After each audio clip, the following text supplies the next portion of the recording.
पत्रकार जी बोल रहे थे कि आप फ़ोन नहीं उठाते हैं, आप इस पर क्या जवाब दीजिएगा, तो उनको जवाब भी नहीं दे दिया गया। पार्टी में किसकी ज़्यादा चलती है, संतोष मांझी की या जीतन राम मांझी? देखिए, ये तो हार ऐसी मान लिए हैं, जनता में जाएंगे तो जनता 50% हरा देगा, तो 100% चुनाव हार चुके हैं।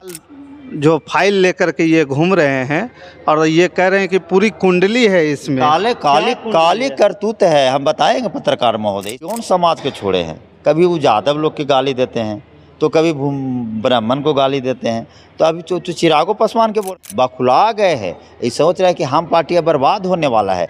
अब बेटा कुछ जवाब देते हैं, अब बाप कुछ जवाब दे रहे हैं। इनका बेटा का MLC कौन बनाए थे? लालू यादव बनाए थे। अब लालू यादव के भी नहीं हुए, वो चुनाव भी लड़ाए, उनका भी नहीं होती। मुख्यमंत्री कौन बनाए थे? नीतीश कुमार बनाए थे। बेटी को विकास करवाए हैं, वो अपना बेटा को विकास करवाए हैं, वो अपने पुतों के विकास कराए, वो अपने समधिन को विकास करवाए। नमस्कार, मैं हूं पवन चंचल और आप देखना शुरू कर चुके हैं जनजोश न्यूज़। देखिए, अभी मेरे साथ मौजूद हैं टाइगर लक्ष्मण मांझी। और टाइगर लक्ष्मण मांझी आजकल जो है न्याय यात्रा पे निकले हुए हैं। टेकारी विधानसभा क्षेत्र से शुरू किए थे, इमामगंज होते हुए अब भी जो है ये शेरघाटी होते हुए पहुंच चुके हैं बाराचट्टी विधानसभा में। टाइगर जी, सबसे पहले ये बताइए कि आप जो न्याय यात्रा पे निकले हुए हैं उसका क्या, आपको उसमें क्या कुछ निकल करके आ रहा है? सबसे पहले तो आपको चैनल के धन्यवाद। और न्याय यात्रा पे हम लोग निकले हुए हैं तो वहाँ से बहुत चीज़ें निकल के आ रही है। अब हम जब घूम रहे हैं तो गरीब गुरबा के गांव में जा रहे हैं, तो आज भी आज़ादी के 78 साल बीत गया, आज भी उन लोग वही तरह इमाम हैं।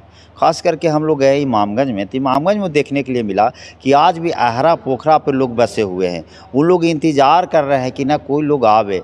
उन लोग यहाँ जब लोग विधायक बना के, पिछले 10 वर्षों से विधायक बना के भेजे हैं, तो उन लोगों का एक आशा रह रहा था कि हम लोग जो गरीब गुरबा जो बसे हुए हैं झोपड़ी में, गली टोला मोहल्ला में, हम लोग को कुछ मिलेगा। लेकिन उन लोग को आज तक कुछ मिला नहीं। यही चीज़ इमामगंज में देखने के लिए हमको मिला कि अभी जा कर के देखिए उन लोग के पक्का मकान नहीं। अभी तक 5 डिसमिल ज़मीन का उन लोग को रसीद और पुर्जा नहीं मिला है, जो सरकार के द्वारा कहा गया।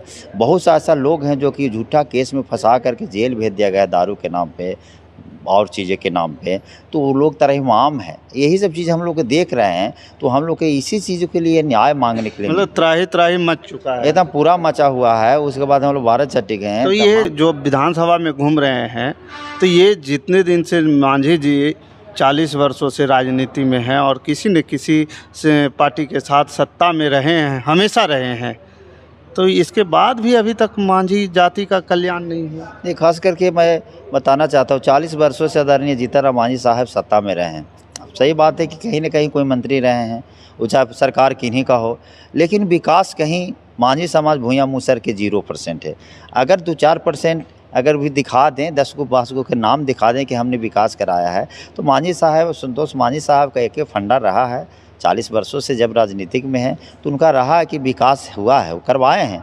लेकिन किनको कराए हैं? वो अपना बेटी को विकास करवाए हैं, वो अपना बेटा को विकास करवाए हैं, वो अपने पुतों के विकास कराए, वो अपने समधिन को विकास करवाए हैं, विकास करवाए। लेकिन भूया मुसर के कहाँ विकास दिखता है? कोई जगह ब्लॉक में चले जाइए, किसी पंचायत में चले जाइए, 5 को आपका 2 को वहाँ के नाम निकाल के आप लोग लेके आइए कि भूया मुसर को कोई कल्याण हुआ है, किसी तरह से काम किए हैं। नहीं, आप जिस प्रकार से बेटा बेटी पुतों, ये सीधे तौर पर जो पारिवारिक जो हमला आप कर रहे हैं, उनके पार्टी में हम पार्टी सेकुलर जो बना है उसमें और भी बहुत सारे लोग हैं, और भी लोग बागी नहीं हो रहे हैं, आप कैसे बागी हो गए? सबसे पहले बताया जाए कि हिंदुस्तानी आवाम मोर्चा सेकुलर पार्टी, जो हम पार्टी बोला जाता है, वो हम पार्टी मतलब उनका पूरा परिवार के पार्टी हो चुका है। परिवार के अलावा दूसरा को नहीं देखते हैं। हम लोग यहाँ तक देख रहे हैं कि जब टिकट की बात आता है तो अपने सब परिवार को दे रहे हैं, काम की बात आता है तो दलित भूया मुसर के काम करते नहीं हैं, कहीं काम पटल पे दिख ना रहा है, तो उसको तो हम लोग परिवार के ना कहेंगे, या फिर अमीरों की पार्टी बोल सकते हैं। आखिर काम किसका कर रहे हैं? आप 5 डिसमिल ज़मीन जाके पता कीजिए ना कि कहाँ मिला। गरीब तो 5 डिसमिल ज़मीन किसको मिलना है? जो भूमिहीन हो तो 5 डिसमिल मिलना चाहिए ना। तो 5 डिसमिल ज़मीन दियाते तो गरीबों का काम होता, पक्का मकान दिलाएंगे तो गरीबों का काम होगा। रोज़गार MSME विभाग में मंत्री हैं, तो ये रोज़गार सबको दे देंगे तो गरीबों लोग को रोज़गार मिलेगा। तो ये बात के लिए तो हम लोग जा रहे हैं, तो पब्लिक नहीं बोल रहा है कि काम तो अभी तक हुआ नहीं है। तो काम किनका कर रहे हैं? तो काम परिवार के कर रहे हैं और काम बड़े लोगों के कर रहे हैं। बड़े लोग का विकास हो रहा है, आगे बढ़ रहा है, बड़े लोगों का विकास हो रहा है। आरक्षण सीट से चुनाव जीत के गए हैं, दलित शोषित पीड़ित वंचित बंची समाज के लिए बाबा साहब आरक्षण दिए थे कि सीट पर से चुनाव जीत के जाइएगा, अपना समाज को ध्यान दीजिएगा, लेकिन अपना समाज को इन लोग ध्यान नहीं देते हैं। इन लोग भी बड़े बड़े लोग गोदी में जाके सो गए हैं, सूत गए हैं। अब जहाँ जाइए बीजेपी जैसे इतना बड़ा समुंदर में चले गए हैं, तो इनको सोच सकते हैं कि क्या जी, करें। तो अभी जिस प्रकार से आप मोर्चा खोल रखे हैं और कहीं ना कहीं पार्टी में भी हलचल मचा हुआ है, आप न्याय यात्रा पे निकले हुए हैं, लोग को जो है अपने तरफ आप खींच रहे हैं, तो हम पार्टी को तो बड़ा नुकसान होने वाला है। देखिए, हम पार्टी के नुकसान होगा, इसलिए होगा कि हम पार्टी का सच्चाई अब धीरे धीरे सामने आ गया है कि सच्चाई उसमें क्या है। वो गरीबों गुरबा के बात करते हैं, शोषित पीड़ित वंचित समाज की बात करते हैं। अगर गरीबों गुरबा को काम करना होता तो आज बताइए एमएसएमई इतना बड़ा मंत्रालय है। हम तो उनसे मांग करते हैं आप लोग के माध्यम से कि साहब ऐसा कीजिए कि बहुत बेचारा नौजवान साथी है जो पढ़ लिख कर के बेरोजगार है, आप एक ऐसा योजना लाइए जिस योजना के तहत गरीबों को 15-15 लाख रुपया दे दीजिए रोज़गार करने के लिए, तो सब आदमी लाभान्वित हो जाएंगे, सब आदमी खुश हो जाएंगे। ये संतोष मांझी जी की बिहार सरकार में मंत्री है, उनसे भी हम कहते हैं कि भैया आप अगर गरीबों की बात करते हैं तो आप जाइए मुख्यमंत्री से मिलिए, आपके साथ टोला सेवक विकास मिति तमाम लोगों को कुछ आगे बढ़ाने का क्या राजकर्मी के दर्जा दिलवा दीजिए, और जो गरीब जो बेरोजगार लोग घूम रहा है उसके कम से कम ऐसा व्यवस्था कर दीजिए कि ताकि यहाँ पे सब चीज़ों रोज़गार मिले। तो यहाँ पे वो बैठे हुए हैं और केंद्र में उनका पिताजी बैठे हुए हैं और दोनों मिलके मलाई खा रहे हैं, और रोज गरीब यहाँ की नमक में रोटी जुट रहा है तो नमक ना नमक जुटता है तो रोटी ने, इनका दुख दर्द उनको थोड़ी बुझा रहा है। नहीं, जिस प्रकार से जीतन राम मांझी जी, संतोष मांझी जी बोलते हैं कि भाई हम जो है दलितों के नेता हैं, मांझी समुदाय के नेता हैं और अपने जाति पे एक ज़बरदस्त पकड़ बना रखे हैं, वो पकड़ के कैसे तोड़ पाइएगा आप लोग? देखिए, अपने जाति की जहाँ बात करते हैं, भूइयाँ मुसर की बात करते हैं, तो भूइयाँ मुसर के वो सरकार में रहते हुए 2 भाग करने का काम किए। पहला है कि हम लोग को जब सर्वे हुआ तो सर्वे में भूइयाँ का कोड अलग हो गया, मुसर का कोड अलग हुआ। आने वाला समय में इनको ये सोचना चाहिए था कि भूइयाँ मुसर, कहीं भूइयाँ लिखता है, कहीं मुसर लिखता है, कहीं सदा लिखता है, कहीं वृक्ष लिखता है, कहीं मंडल लिखता है, सब हम लोग एक जाति हैं, एक जाति, तो इनका एक कोड होना चाहिए था। तो ये जीतन राम मांझी भी सरकार में रहते हुए हम लोग को 4 जगह बांटने का काम कर रहे हैं। तो जब 4 जगह बांटने का काम कर रहे हैं तो वोट बैंक इनको कहाँ समझ में आया। सब तो हम लोग बढ़ जाएंगे, आने वाला पीढ़ी हम लोग को याद करेगा कि भूइयाँ अलग था, मुसर अलग था, सदा अलग था, मंडल अलग था, समझ गए। तो भूइयाँ मुसर इस बात को समझ गया। अच्छा, ये जितने भी आप उपजातियाँ बता रहे हैं इसमें शादी विवाह तो होती है? हाँ, शादी ब्याह होता है। हम लोग उत्तरी बिहार में चले जाइए उन्हें तो उन्हें सदा लोग लिखते हैं, इन्हें दक्षिणी बिहार में जाए तो मांझी लिखता है, और उन्हें झारखंड में चल जाए तो भूइयाँ लिखता है। सब एक ही जाति के लोग हैं। मतलब शादी ब्याह में कोई दिक्कत नहीं है, मतलब किसी प्रकार की कोई समस्या नहीं है, लेकिन आने वाला समय में समस्या होगी, इसलिए कि जीतन राम मांझी जी का देन है, संतोष मांझी का देन है हम लोग के अलग कराने में। सरकार में रहते हुए हम लोग को जो अलग कोड हुआ है जनगणना में, तो इससे हम लोग आने वाला बाल बच्चा इस चीज़ को कैसे समझेगा। वो तो बोलेगा जात को कई जगह तोड़ दिए हैं, ये तोड़ने का काम किए। फूट डालो राजनीति करने वाला बात जब जो लोग ऊपर का जो लोग करते हैं, ये भी अपने समाज में इसी तरह से कर रहे हैं कि एक ही समाज को तोड़ के ही चाहते हैं कि हम खाली मलाई खाते रहें। अभी मांझी जी कल प्रेस कॉन्फ्रेंस किए थे, से एनडीए पर सीट के लिए दबाव बना रहे थे, कह रहे थे कि 40, पहले तो 40 मांग रहे थे, अब 20 पे आ गए, 16 पे आ गए। देखिए, बोलते हैं कि 8 जीतेंगे। मांझी साहब का हमको कहना है कि इनका हमेशा का इतिहास रहा है कि सत्ता में रह कर के भी सत्ता के साथ राजनीतिक धोखा दिए हैं सभी लोग के। अब देखिए, इनका बेटा का एमएलसी कौन बनाए थे? लालू यादव बनाए थे, और लालू यादव के भी नहीं हुए, वो चुनाव भी लड़ाए, उनका भी नहीं होते। मुख्यमंत्री कौन बनाए थे? नीतीश कुमार बनाए थे, नीतीश कुमार के भी नहीं हुए। तो आपके बीजेपी के थोड़ी ही हो जाएंगे। ये दबाव इतना बना रहे हैं बीजेपी पर, तो बीजेपी सब खेला को समझ रहा है। अभी धीरे धीरे पहले 40 सीट मांगे, उसके बाद ये 20 सीट पे आ गए, उसके बाद 16 सीट पे आ गए, उसके बाद कह रहे हैं कि 100 सीट पे चुनाव लड़ेंगे। तो बीजेपी इतना अति नहीं है, ये खुद हार स्वीकार कर लिए हैं, बखुला गए हैं। ये सोच रहे हैं कि हम पार्टी बर्बाद होने वाला है।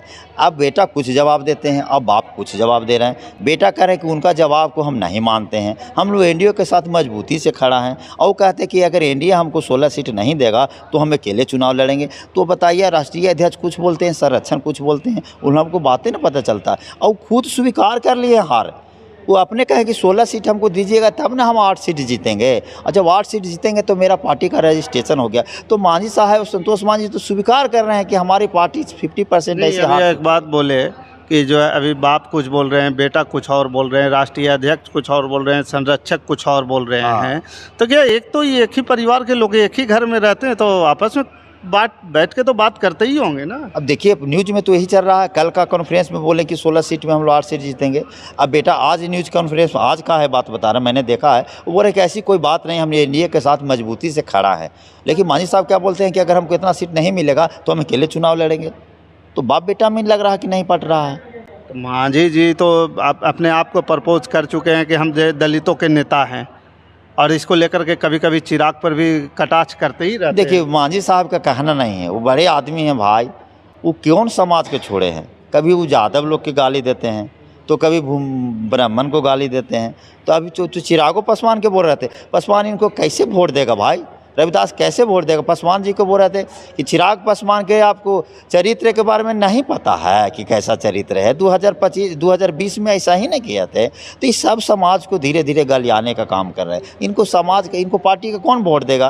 तो 50% का इसलिए वो हार मान गए कि हमको कोई दूसरा समाज भी वोट नहीं देने जा रहा है और न मांझी समाज वोट देवे जा रहा है। अभी प्रेस कॉन्फ्रेंस जब कर रहे थे थोड़ा देर पहले, तो उसमें जो है आप एक लाल वाला जो है आप डायरी दिखा रहे थे पूरा, उसमें क्या कागज लेकर घूम रहे मेरे हैं? पास अभी फाइल बना हुआ है, इसमें राजनीतिक सवाल है।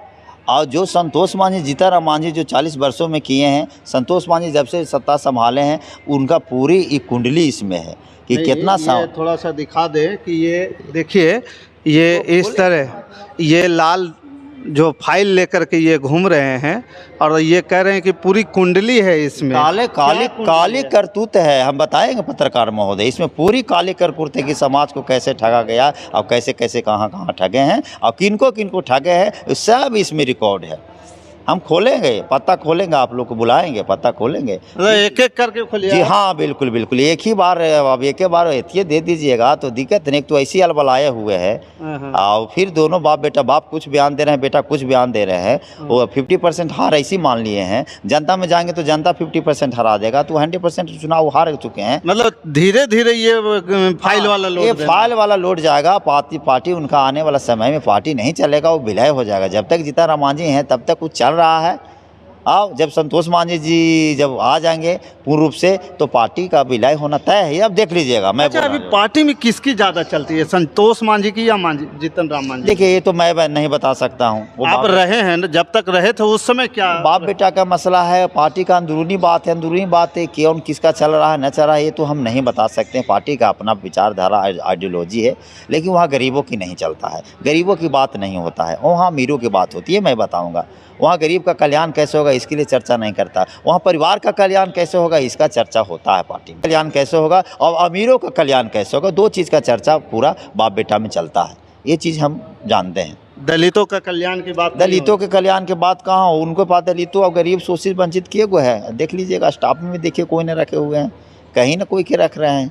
तो गरीब स्टाफ भी उनके ना, स्टाफ भी नहीं है। पीए साहब के देखिए ना, उनका कौन गरीब भूया मुसर के बेटा को रखे हुए, बताइए कादको के नाम बता दीजिए। पन्ना जी को जो उनका परिवार है ना अपना, वो सब तो कोची है, वो सब तो भाई सब परिवार के रखे हुए हैं। एगो अलग लोग के बता दें कि हाँ एगो के लोग के हमने रखा, बाहरी कोई गरीब के नहीं, गरीब का बेटा के नहीं रखे हुए किसी भी जगह, मंत्रालय में से लेके यहाँ तक देखिए बाहरी गरीब का कोई। तो गरीब समझ चुका है कि गरीब को नाम पर वोट लेते हैं, भूया मुसर के नाम पे वोट लेते हैं और सिर्फ ही समाज को ठगने का काम कर रहे हैं। इसलिए गरीब इस बार, जनता इस बार उबिया चुका है इनसे। अभी 12 विधानसभा में आप भ्रमण कर रहे हैं, न्याय यात्रा पे चल रहे हैं, और बीच में अभी कुछ गैप भी हो गया है, इसके पीछे के कारण? 12 विधानसभा में जब जन जन का यही पुकार है कि अभी एनडीए के उम्मीदवार को वहाँ से हरा के भेजें। खास करके ज्योति देवी का बहुत वहाँ विरोध है, बहुत लोगों में आक्रोश है कि अब तक कुछ नहीं किया, अब तक आए देखने के लिए भी नहीं आया। ये बड़े लोग के पास आते हैं, 2-2 घंटा बैठते हैं, गरीब को झोपड़ी जैसी दिखता है, जैसी गाड़ी तेज करके भाग जाते हैं।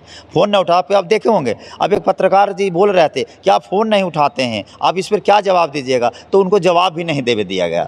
तो बताइए, पब्लिक तो भाई आपसे एक्सपेक्टेशन उम्मीद तो ही ना रखेगा। आप नेता बना के लोग भेजा है कि हॉस्पिटल में भर्ती हैं, जखनी हम फ़ोन करें, थाना में ज़बरदस्ती हमको बरियरी लेके जा रहा पकड़ के बेवजह के, तो उसमें फ़ोन करें। तो ऐसे ऐसी जगह पे फ़ोन करता है तो उसको उनको उठाना चाहिए, लेकिन नहीं उठा पाते हैं। तो गरीब जनता में पूरा आक्रोश है। इस बार उनको चुनाव हरा के वहाँ से भेजेंगे। विधानसभा चुनाव जो है कभी भी घोषणा हो सकता है, क्या इस बार नामांकन होने जा रहे हैं? टाइगर लक्ष्मण मांझी नामांकन कर रहे हैं, गरीबों के बीच, मतदाताओं के बीच आ रहे हैं। हम सब गरीबों को सही रास्ता दिखा रहे हैं, गरीबों को सही बात बता रहे हैं, भूया मुसर के सही बात बता रहे हैं। और ये लक्ष्मण मांझी कैसे डिसीजन ले सकता है कि हम नॉमिनेशन करावेंगे, हम चुनाव लड़ेंगे, हम ई पार्टी में जाएंगे, हम वो पार्टी में जाएंगे? ये सारी चीज़ें हमने जनता पर छोड़ रखी है। नहीं, आप देखें, न्याय यात्रा पे आप चले हुए हैं, निकले हुए हैं, लोगों से मिल रहे हैं, सब कुछ देख रहे हैं, समझ रहे हैं, लेकिन कुछ तो मन में होगा ना। लोगों तो बड़ी तरह के बात कर रहे हैं, लोगों तो ये कर रहे हैं, पार्टियां भी बहुत तरह के हमको कह रहे हैं कि आप मेरे साथ आ जाए, आप मेरे साथ आके काम कीजिए, मेरे साथ काम कीजिए। तो हमने बोला कि पब्लिक के साथ हम काम करेंगे, पब्लिक जो कहेगा वो हम सुनेंगे। पार्टियां तो बड़ी लोग बुला रहे हैं, पब्लिक भी बड़ी लोग कह रहा है कि ना आपको चुनाव लड़ना चाहिए। तो उसमें हम लोग सोचेंगे, पब्लिक का एक बार मूड हो जाएगा जब हम लोग पब्लिक जन समर्थन दिखा देगा कि ना इनके पक्ष में हम लोग जन समर्थन इतना है और हम लोग सब कहते हैं कि इनको चुनाव लड़ना चाहिए, तो लड़ेंगे। और नहीं कहेगा तो हम समाज में सेवा कर रहे हैं, जैसे सेवा करते रहेंगे। चलिए, तो देखिए दोस्तों, टाइगर लक्ष्मण मांझी जी जो है पूरी भरपूर तरीके से अपनी सवालों को जो है जवाब दिए हैं, और साथ ही इन्होंने कहा है कि हमारा निर्णय जनता का निर्णय ही होगा, जनता जो निर्णय देगा उसको स्वीकार करेंगे। अगर जनता इनको अगर चुनाव में बुलाएंगे तो ये चुनाव में आने को तैयार हैं। बाकी इस खबर के प्रति आपका क्या विचार है, आप हमें कमेंट कर ज़रूर बताइएगा कि लक्ष्मण मांझी यानी कि टाइगर लक्ष्मण मांझी को इस बार चुनाव में आना चाहिए या नहीं। इसके लिए आप हमें कमेंट कर ज़रूर बताइए, शेयर कीजिए। हमारे साथ बने रहने के लिए धन्यवाद। जय हिंद, जय भारत।